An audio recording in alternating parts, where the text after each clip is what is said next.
through the use of stimulus money. It was a hit. Now, I know some of you think that members of Congress wake up trying to figure out how to spend your money.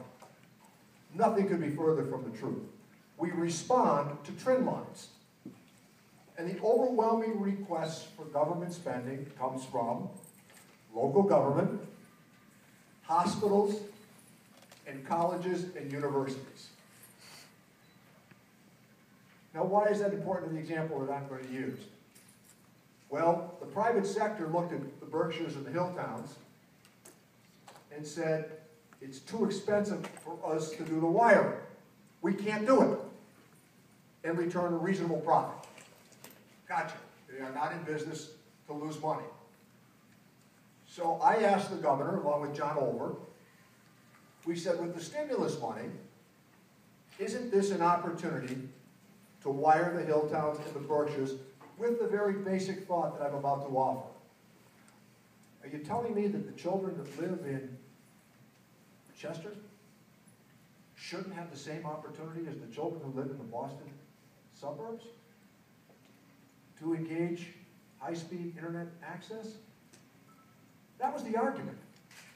So I sat in Otis, Massachusetts about a week ago, and I watched all of these sixth graders in this beautiful little school interact via Skyping and their phones and their iPads. I watched them interact with a group of school children in Columbia. And the third party to the discussion was NASA, located at the Goddard Space Center in Maryland. All of this happened in an hour. So if you talk to your own children and grandchildren, you know the revolution that has occurred. So why wouldn't we all want to be closer to the customer base? You know why? Because the customers are online. Those of you who are making, developing, and selling product, you need to be online. And there's a great phrase that I teach at the University of Massachusetts and have for a long time. But one of the things that amazes me is the depth of these students because of the amount of information that's available. It's wild. Just wild. So all of these trends highlight the role that the knowledge-based economy is going to continue to play in the development of opportunity. Tom Friedman, who wrote this pretty remarkable book, I guess it's probably close to a decade now ago, which he titled it, I think, The Earth is Flat. Everybody in Washington read that book. His point was, you can do production anywhere. What you can't replicate immediately is knowledge, creativity, innovation. That's what America still does, and nobody is even close to catching up, despite what people say. The problem is that they use our intellectual achievement and quickly replicate the product at a lower cost.